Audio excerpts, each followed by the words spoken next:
Hey y'all, what's up? My name is Gabby and welcome back to my channel.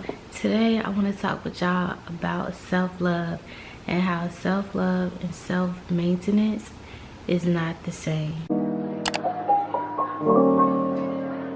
So y'all, I have made a couple of other videos talking about self-love in the past on my channel, but I have grown and changed so much mentally, spiritually, and emotionally since.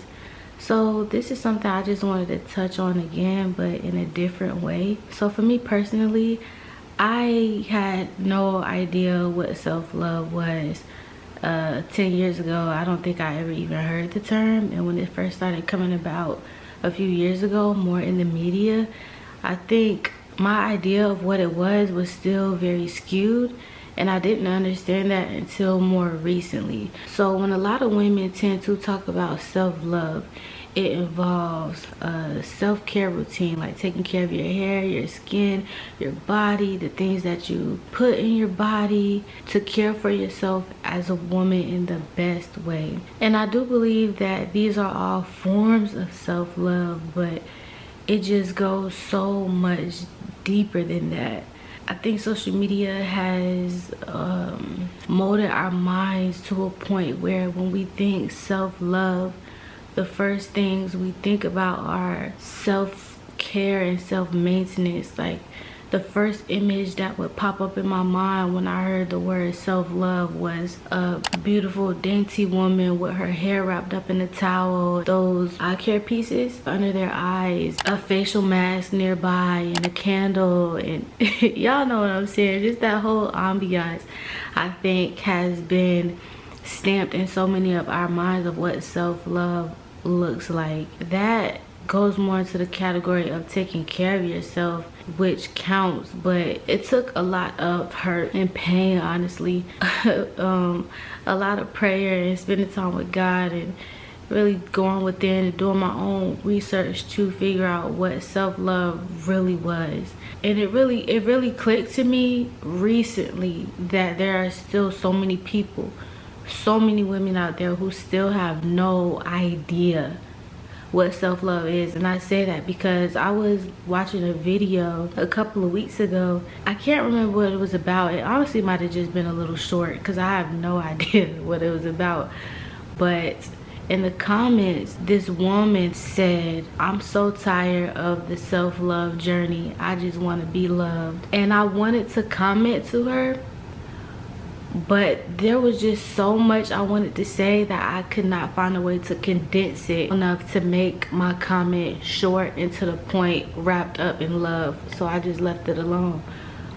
But my first thoughts was, wow, that's really sad. And my next thought was, in the most loving way, sis, if you are tired of loving yourself, how could you ever think that someone else wouldn't get tired of loving you? You know what I mean? And seeing that really just opened up another door for me, I think, because when you don't have any idea what self-love is and you go about it in the wrong way, it can feel tiring and you do get sick of it and you just want somebody to come in and do the job for you. But that's where so often we mess up, because when you don't love yourself, you don't respect yourself. When you don't respect yourself, you let people treat you any kind of way, do you any kind of way, talk to you any kind of way, and you accept that as love. And if that's love to you from the outside coming in, that's exactly how you're going to treat yourself. You're gonna start thinking, why does this always happen to me? Why do I always meet people like this? People never treat me right. I'll never find a person who is my person. And all these thoughts just start running through your head. That's self-hate. When you hate on yourself, when you talk bad about yourself, and that right there has absolutely nothing to do with taking a bath, with making yourself some tea, or anything like that. I just want to encourage you to see self-love as more than just how you can pamper yourself, what you can do for yourself, and the affirmations that you say to yourself. Like I said, putting nutritious, healthy, whole foods and snacks and things with minimal amounts of ingredients in your body is a form of self-love, because you love your body so much, you love yourself so much that you don't want to put bullcrap in it. You'll have a little bit of here and there of things that you like because you also enjoy yourself, but you're not just going to dump it in your body like a garbage disposal. So feeding yourself properly and taking care of your skin and your body is self-love, but it does not stop there. If you're taking care of yourself and you feel like you're doing that tirelessly, you're not loving yourself correctly, because love gives and gives and gives. Just think about a woman who will give every single part of herself to a man, whether that man is loving her properly or not, respecting her or not, is loyal to her or not, is open with her or not. She will give everything, but can't even do that for herself. I mention from time to time that I have this small canvas just hanging in my son's room when it used to be my office area, and it says, talk to someone like you would talk to someone you love. It sounds so cheesy, but we have a way of being so kind and so loving and pouring out the best parts of us to other people when we don't even do that for ourselves. We're nicer to our friends, we're nicer to our family, we're nicer to our bosses. But we expect that same kind of love. If you have somebody in your life to pour all of that goodness in you, it can be like a cup with no bottom. It's just like a bottomless pit. They'll just keep pouring these things into you. That's what I'm saying. If that woman found a man who loved every part of her and he poured all this love into her, and she wasn't holding it and keeping it inside and continuing to pour inside of herself, he would get tired of that. Anybody would get tired of that. It's exhausting to constantly pour into somebody and they're not holding what you're pouring in, and they're not pouring their own from time to time. Nobody wants to deal with that. I thought talking to myself nicely was me loving myself and me having a routine for myself. I thought that's what loving myself was. But when I found myself in a predicament where I was looking back on my life and the decisions I made and thinking about the things that I have allowed people to put me through, the things that I have allowed people to say to me, the boundaries that I did not have, that people in my head constantly crossed, but I never set the tone for and communicated them, I knew, girl, you don't love yourself. You don't love yourself, because if you did, people would know not to play with you. People would know not to play with your heart. People would know not to play with your mind. And even if they tried it, you would shut it down and walk away. You don't do that. You don't shut people down and walk away. You don't stand up for yourself because you don't want to hurt nobody. That was me. That was me.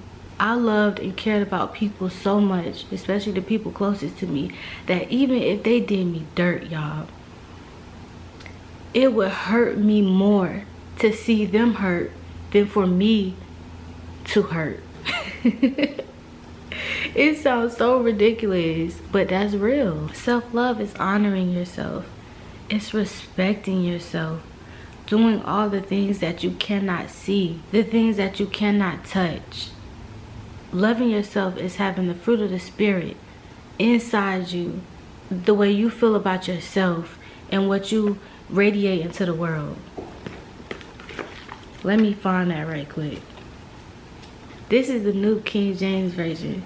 It says, chapter 5, verse 22, Galatians. But the fruit of the Spirit is love, joy, peace, long-suffering, kindness, goodness, faithfulness. You should have those things towards yourself, for yourself. If you don't feel joy in your own life when you're alone, if you cannot be faithful to yourself, if you are constantly negotiating with yourself, and the lesser part of you that just wants to chill and settle for less and do nothing is constantly winning, you don't love yourself. You don't love yourself.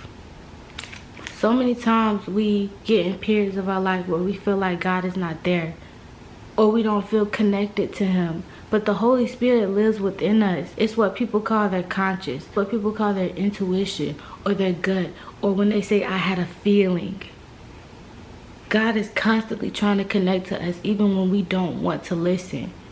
You know that feeling when you were about to make a decision and something inside you is telling you don't do it, and you do it anyway because you're doing what you want to do. You're doing what the unhealed part of you wants to do. You are operating out of the part of you that doesn't love you, and every time you do, it's hurting you more. It's putting you in this whirlwind of loving yourself even less and less and less, but it chips down bit by bit that you don't even realize it. You love yourself when you say no. You love yourself when you decide to pick up that Bible and spend 5 minutes in there. You love yourself when you pray to God and you ask him to reveal to you what you need to know and what you need to see to be better for him and for yourself. You love yourself when you decide to go back into the past in your mind and think about things. You love yourself when you forgive people. I had a conversation with my little sister recently, and we were talking about grudges. And she was saying she tries not to, but she holds grudges because she just be mad. And I was having to tell her, when we do that, we only hurt ourselves. We're only hurting ourselves. I think so many of us hold grudges and anger over people because it gives us a sense of power over that person because of whatever they did to us. But at the end of the day, we're hurting ourselves. Self-love is not holding on to a grudge. It's so hard to forgive people and leave it alone. But when you don't, you're hurting yourself. The things that we hold in, those negative emotions, those negative thoughts, memories, they boil and churn and bubble up inside of our bodies, and they manifest as other things. Sicknesses, tore up guts. It's so crazy because back in the day, you know, when we were in school, like in science class and stuff, they would always tell us, stress is very bad. It's bad for the body and you can die from stress. I think most people know that at that point, but they would just leave it at that, like it's just simple as that. If you're overly stressed and it's not managed, you can die. Okay, we know that. But really connect the dots. Stress and anger and depression and loneliness and unforgiveness, all of those things, they become something else before they lead to death. High blood pressure, fast heart rate, aching feet, aching backs. When we don't release all of these things, they just get built up inside of our body, and our bodies can't function properly. Our bodies are not able to give the energy to our body that it deserves to digest our food, to metabolize certain things that we put in our body, to circulate the blood it needs to. Instead of our body putting energy towards those everyday functions, it's busy trying to figure out how to handle all the stress that you have inside your body. Your body is in a state of emergency, so it's dealing with those emotions instead of moving about. Because keeping you alive is more important to your body than being able to rest and allow you to sleep because you're stuck up with insomnia. Self-love is loving yourself the way Jesus loves you. Self-love is talking to yourself the way Jesus talked to his disciples, that he talked to us, to his people, calling them beloved, telling them they're special, that they have a purpose and that God loves them too, that you are the salt of the earth. What will we do without you? We need you. Wanting other people to talk to you like that will not do anything for you. It's just a band-aid. Or you want it as some endless supply of love for somebody to continue to fill up your gas tank. Nobody has the ability to do that but God. Imagine somebody constantly wanting that from you to make them feel loved. How long could you do that? How long could you try to make somebody feel loved that doesn't love themselves? Who only loves themselves when they look a certain way? Self-love is deciding one day not to put on makeup and looking at yourself in the mirror and still seeing the beauty of yourself in your face without all those enhancements. Loving yourself is wanting to get body work done, but deciding not to. there's probably plenty of people who gonna bite my head off for that. But, and I've heard many a times over the years that I have a small top lip. One of my friends, and I had to tell her last time because it was pissing me off, always talks about how small my top lip is compared to my bottom lip.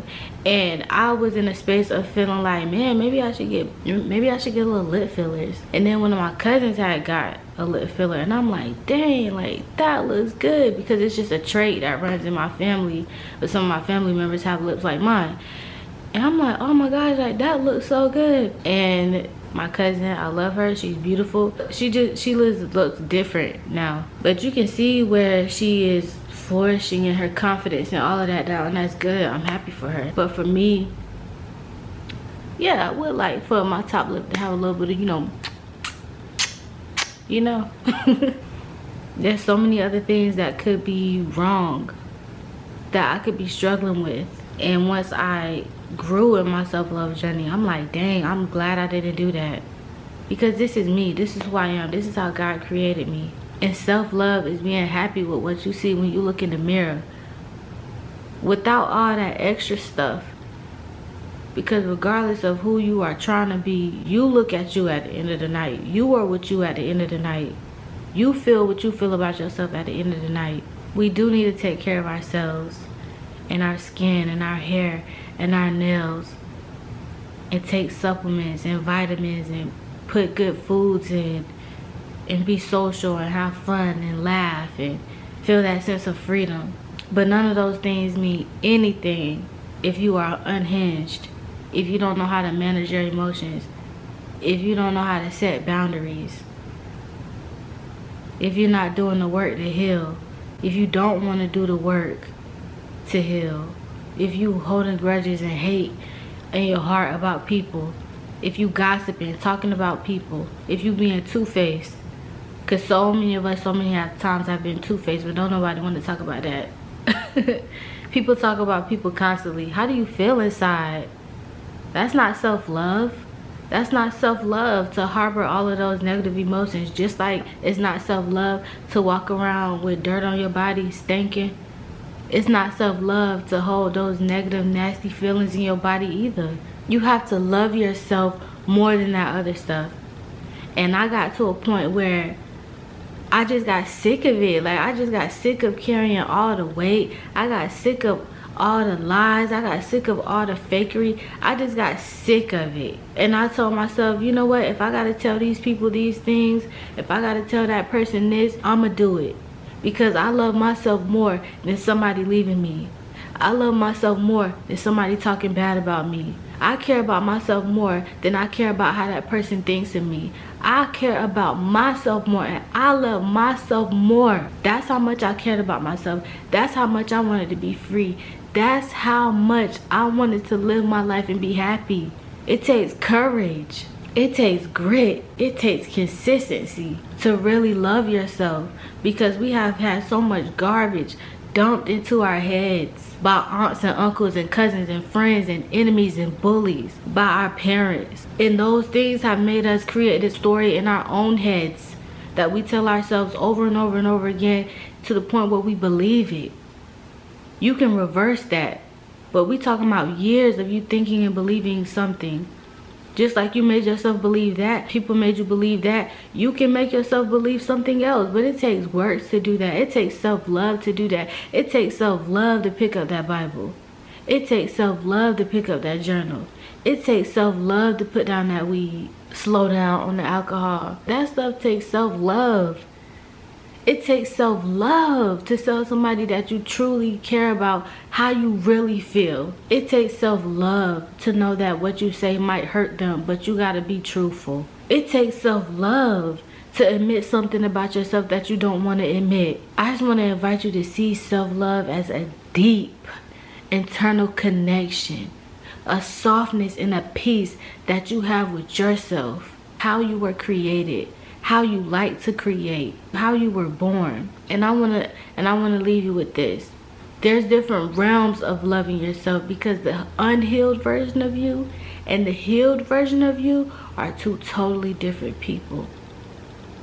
So what loving yourself may look like in your unhealed mind is nowhere near what loving yourself in the healed mindset of you is. Your unhealed self and your healed self are two totally different versions of you. So the things that you think you want right now in an unhealed space or a healing space is not the same as what you will desire when you're healed. I wrote a whole list of things that I wanted last year and earlier this year, and here I am. I told myself at the beginning of the year, I want to be so different. I want to be so different that I'm unrecognizable in the best way. Over half of the things I wrote on my list that I wanted earlier this year that I do not want. Because when you write things down that you want from a broken place and you heal, you realize that you were not in alignment, that you were just angry, and that so many of the things that you wanted were things that will never bring you peace, joy, and love. They were worldly. Self-love goes deep, deep. Think about somebody that you have been in love with and how much you honored that person and spoke well of that person and put yourself aside for that person. And imagine yourself being so in love with yourself like that. That you do things that you don't really want to do, but you know that's good for you, for yourself. That when somebody call you and you on the phone with your friend, you like, oh, I'm gonna call you back, girl. Imagine it being something that you know you need to do for yourself. You know you need to work out. You know you need to stretch. You know you need to do this healing work. You know you need to pray. And you like, girl, I'm gonna call you back. Because you know you gotta spend time with God first before you get on that phone with this person who about to gossip your head off. That's self-love.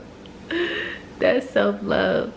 That's self-love, y'all. When you don't come from a loving, nurturing home that talks about these things, you don't know what self-love is. When you got social media influence you and all these people with these nice cars and these nice houses and this money to buy all of these expensive self-care and skincare products, you don't really know what self-love is. And that's not your fault. But don't let these people make you think it's something that it's not. Self-love starts with everything within. And when you have these beautiful, gorgeous, loving feelings about yourself, then naturally you will want to take care of yourself in the best way. And it's not going to feel like labor. If any kind of labor, it would be a labor of love. That type of labor that is so worth it that you would do it over and over and over again every day and do. That's it for today, y'all. I really hope y'all enjoyed this video. I love y'all so much. Until the next one, and peace and love. I'm out.